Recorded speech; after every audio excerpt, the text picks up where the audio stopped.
En 1965, el Concilio Vaticano II publicó Perfecte Caritatis, un decreto dedicado a la renovación de la vida religiosa. Más que normas, fue una llamada a volver a las fuentes del Evangelio y al carisma original de cada comunidad. Hoy exploraremos qué significa eso para la vida consagrada y para la iglesia entera. Pero antes vamos a ambientizar esto. No, así no era. Muy bien, vamos. Entre los años 1962 y 1965, la Iglesia Universal vivió un acontecimiento sin precedentes, el Concilio Vaticano II, convocado por San Juan XXIII y continuado por Pablo VI. El mundo atravesaba profundos cambios, guerras, avances científicos, movimientos sociales, una nueva conciencia de libertad y justicia. Frente a ese contexto, la Iglesia sintió la urgencia de dialogar con la humanidad contemporánea, sin renunciar a su identidad. El concilio fue un tiempo de apertura del espíritu.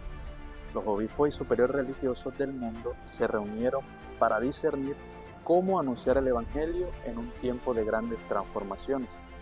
De esas sesiones nacieron 4 constituciones, 9 decretos y 3 declaraciones, cada uno orientado a orientar la vida de la Iglesia. Dentro de esos documentos, el decreto Perfecte Caritatis, promulgado el 28 de octubre de 1965, aborda una cuestión esencial: la renovación de la vida religiosa. No buscaba suprimir tradiciones o crear nuevas formas de consagración, sino profundizar el sentido evangélico del seguimiento de Cristo.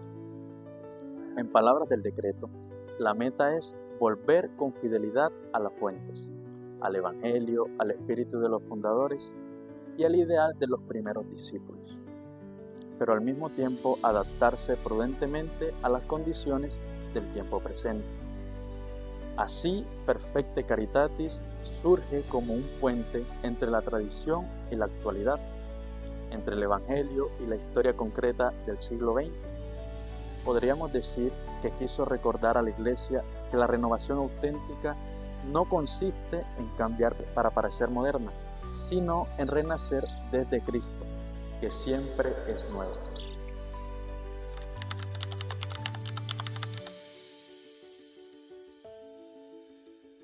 El principio central de Perfecte Caritatis es claro: toda renovación en la vida religiosa debe comenzar con un retorno al Evangelio.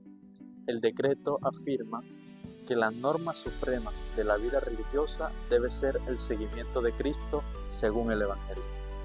No se trata de simples reformas estructurales o administrativas, se trata de volver al corazón de la vocación, vivir como vivió Jesús, pobre, casto y obediente, y en comunión fraterna y en servicio a los demás. La Iglesia invita a cada comunidad a mirar su origen carismático, a reencontrarse con el espíritu de sus fundadores y a conservar las sanas tradiciones que constituyen su patrimonio espiritual. Este llamado a la autenticidad no busca congelar el pasado, sino mantener viva la llama que encendió el Espíritu Santo en cada instituto. Por eso, el decreto recuerda que la vida religiosa no puede separarse de su raíz, Cristo mismo. Sin Él, cualquier intento de modernización se vuelve vacío, pero con Él, toda renovación se convierte en una verdadera conversión del corazón.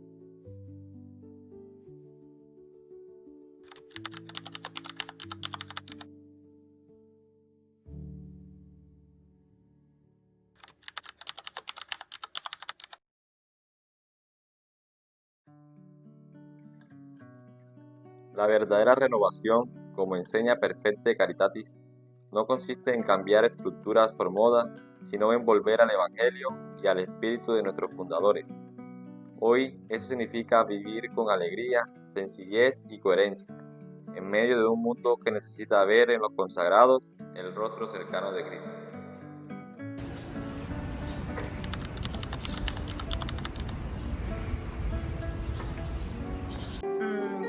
Bueno, desde mi experiencia y lo que he escuchado a varias de mis hermanas, es como la iglesia se dio cuenta de que las comunidades religiosas se estaban desviando del carisma original de su fundador. Es decir, por ejemplo, en el caso de mi comunidad, fuimos fundadas en Agua de Dios, Cundinamarca, Colombia, para trabajar y para dar posibilidad a las jóvenes que tienen enfermedad de lepra de ser parte de la vida consagrada y también para trabajar con los enfermos de lepra. La comunidad, por diferentes circunstancias, se dedicó pues a otra misión o a otros estilos de trabajo dentro de la iglesia y por tanto la iglesia se da cuenta que hay varias comunidades que hacen esto y decide llamar como a volver a las fuentes, a volver a ver en nuestros fundadores los hombres y mujeres que han dado vida a un carisma propio que da el Espíritu Santo, que derrama en la iglesia en un tiempo determinado y en determinadas circunstancias para especiales personas, como es el caso de la lepra en mi comunidad.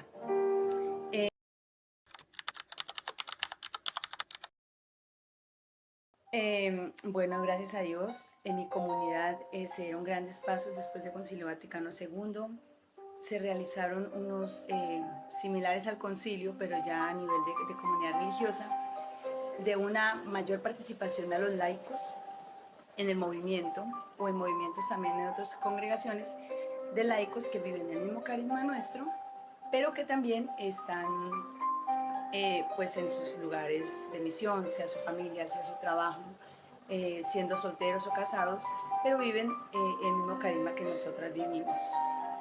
Les hablo desde mi experiencia, desde mi carisma, que es salesiano victimal. Nosotras tenemos la salesianidad porque somos fundadas por un salesiano, el beato Luis Variara, que fue alumno de Don Bosco Santo y que supo también releer ese carisma salesiano en medio de los enfermos de lepra.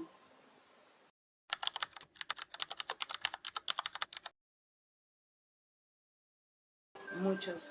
Vemos cómo la globalización, vemos cómo los medios de comunicación, tantas corrientes ideológicas han entrado a jugar parte del ser humano y por ende pues también las personas piensan en un sentido, digamos que muy pasajero a veces de la vida.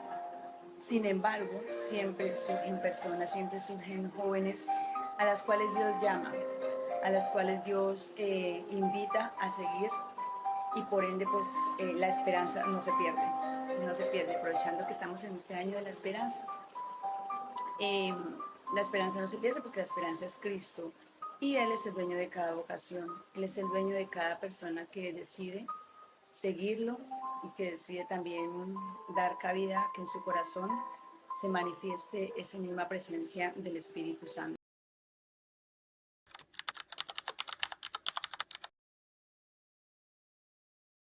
Y cuando volvemos a los documentos eclesiales, nos vamos a encontrar de que esos documentos todavía no se han cumplido todos. La liturgia apenas se está realizando. La parte dogmática sí, la tenemos allí, pero la misión, el documento Agentes, las otras constituciones, falta mucho por hacer. Apenas está comenzando a conocerse el concilio. Tenemos casi 60 años, tú lo dijiste, y no todo el mundo conoce. Hay gente que no sabe qué fue el concilio. Hay laicos que no saben cuáles son los documentos. Significa que todavía nos falta conocerlo más y transmitirlo para poderlo vivir. Esto que se está viviendo sobre ¿cómo es? El tema de sinodalidad es porque todavía falta conocer más.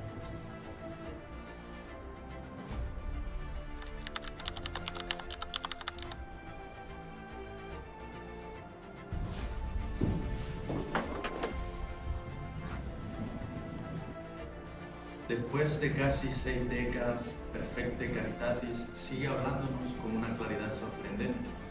El decreto no fue solo un texto para los años 60, fue un llamado profético que hoy nos sigue invitando a una renovación integral de la vida de Dios, que nos propone hoy este documento.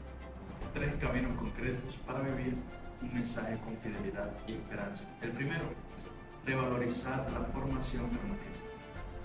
El primer camino es la formación permanente. El concilio insiste en que la renovación de los institutos depende ante todo de la formación humana, espiritual y doctrinal de los miembros. No basta con una preparación inicial. La vida consagrada es un aprendizaje continuo. Formarse significa abrir el corazón a la acción del Espíritu, dejar que el Evangelio muera en nuestra mente y nuestro carácter. El segundo camino que propone el decreto es la adaptación prudente a los tiempos y lugares. El mundo cambia, las culturas se transforman y la misión de los religiosos debe responder a las nuevas realidades. Pero esa adaptación no puede significar pérdida de identidad. El religioso está llamado a ser presencia de Cristo, no un simple agente social. Y por último, testimonio de pobreza fraterna y servicio. El tercer camino, quizás el más visible y desafiante, el testimonio de pobreza fraterna y servicio. El concilio pidió que la pobreza religiosa no se reduzca a un voto formal, sino que se exprese en la vida cotidiana, en la soledad, en el compartir, en el amor fraterno y en la solidaridad con los pobres. Perfecte Caritatis no es solo un recuerdo del pasado, es una llamada permanente a la autenticidad, al discernimiento y a la conversión del corazón. Su mensaje sigue resonando en cada convento, seminario y comunidad que busca vivir con alegría el Evangelio.